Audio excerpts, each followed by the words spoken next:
Arrival at Tirupati and encounter with Tirumala Das at Kanipakam.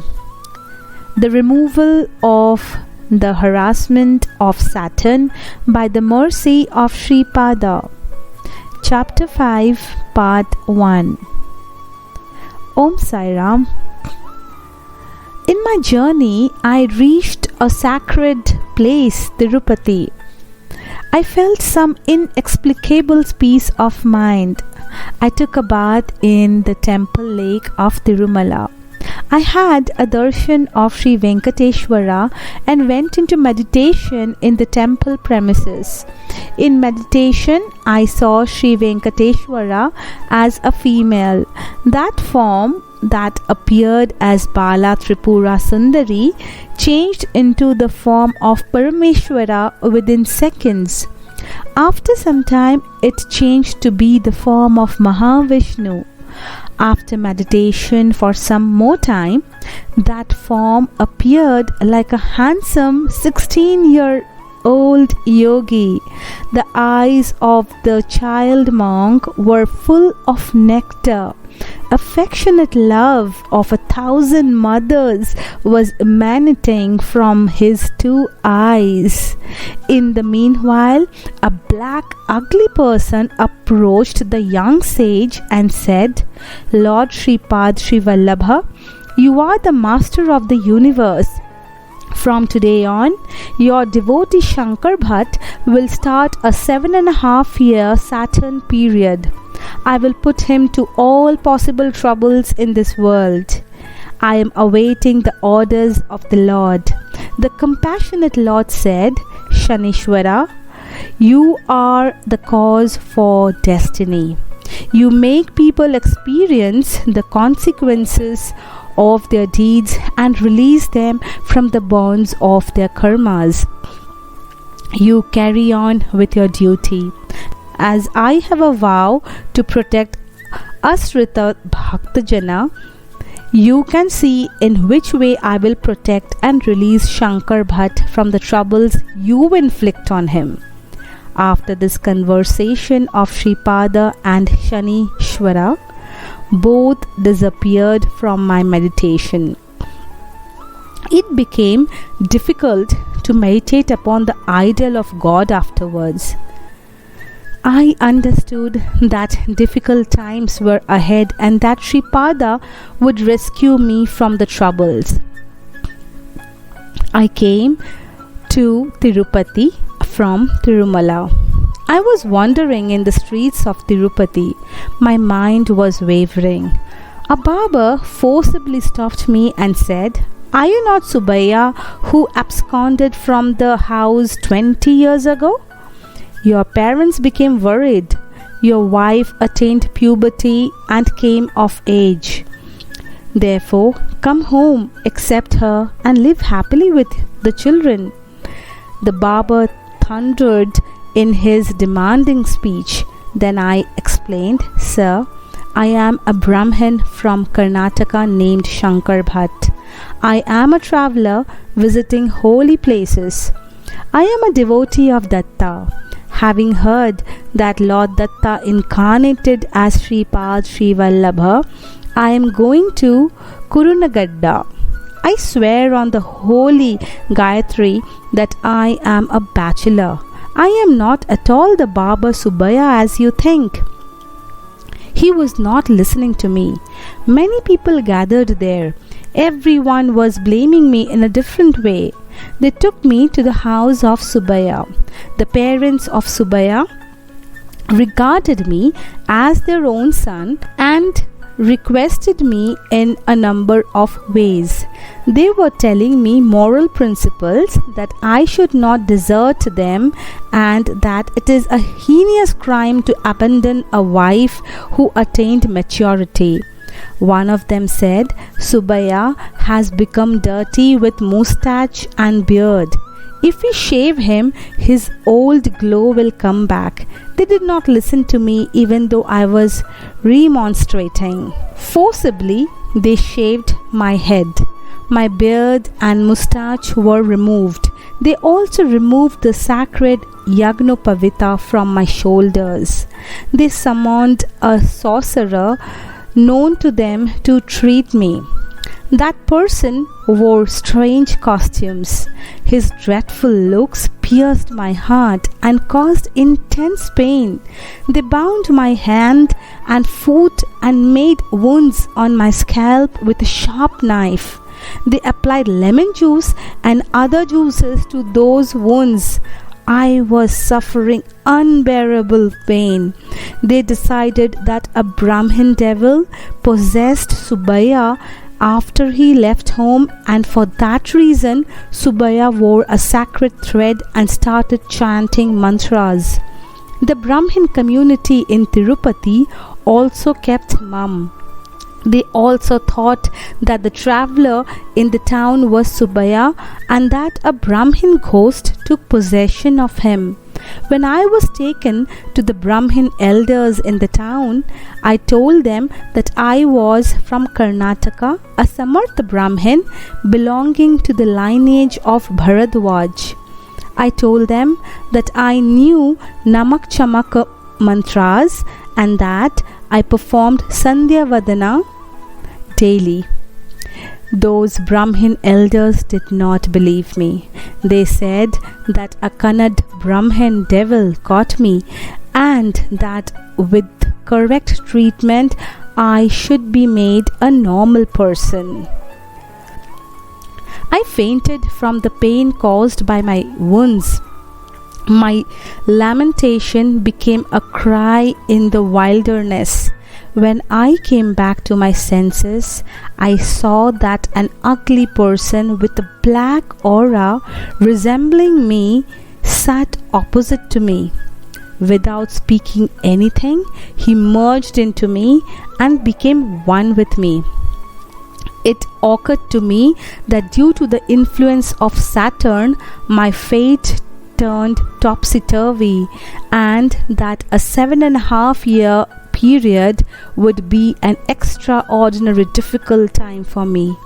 Only Sripada Srivallabha could save me from this. Even in that anguish, I was mentally chanting the name of Sripada Srivallabha. As I was chanting the name of Sripad, my pain was slowly diminishing.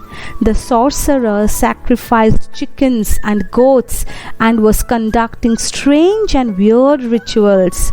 I was given a regulated diet.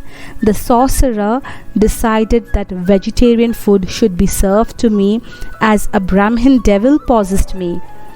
I was worried that meat also might forcibly be fed to me, but on account of the mercy of Sripada, I was given vegetarian food.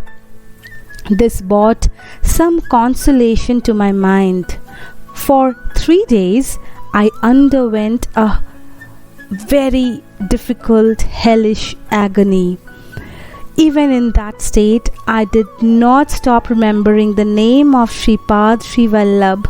The pain abated on the 4th day.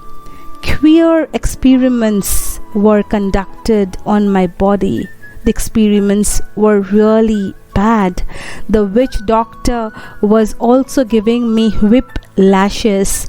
I writhed with pain and I cried, Sri Vallabha, Sharanu, Sharanu. How can these troubles torment devotees who serve Lord Datta with undivided devotion? In the meantime, a miracle took place. I did not feel the least of pain, even though the blows of the whip fell on my body. On the other hand, the witch doctor writhed with pain. He did not understand why he was getting the pain of the blows when he was whipping me. He was looking at me with strange looks. I noticed the divine play of Sripad and I laughed. Even though I was eating a regulated diet, it was very delicious. I was eating meals to my heart's content. I was eating the food with the idea that it was the prasad of Sripada. In spite of the fact that the sorcerer was eating chicken and goats liked by him, it was turning into poisonous food. His health was continuously deteriorating. He stopped harassing me and spent his time merely with mantras and rituals. His house was burned on the 5th day he commenced treatment to me. Even though no fire was ignited in the sorcerer's house on that day, a fire broke out suddenly in the presence of all, and the house was reduced to ashes. On the 6th day, the sorcerer came to the house of Subaya with a pale face. He said that a Brahmin ghost who was a witch took hold of Subaya and that the devil burnt his house with witchcraft because he started treatment. Many rituals were to be conducted to win over many evil forces like Bhetala, and for that purpose a large amount of money was required. I knew that there was no use for the treatment and that the witch doctor was making all suggestions due to his greed for money. It came to my mind that nothing would be more unfortunate and treacherous than to accept the wife of a Subaya as my own, thus succumbing to the course of cruel fate. I could not understand why fate was playing so mercilessly with me. I felt as if my heart was cut open with a hacksaw. I told the parents of Subaya, "My dear parents, don't fall into the magic trap of this sorcerer and sell away all your movable and immovable properties. I am considering you both as my mother and father." With that, I was freed from the sorcerer. The parents of Subaya were then happy. My eyes also became wet on seeing the happiness shining in their eyes. I prayed mentally to Sripad humbly to save me from a moral downfall, since the wife of another man is to be considered as a mother. So I prayed to Sripada to save me from the impending danger. On the 7th day, since my medical treatment commenced, I said to the wife of Subaya who was attending upon me, "What are you thinking about me? Are you believing that I am Subaya really?" For that she said, "The marriage took place when I was 2 years old. Now I am 22 years old.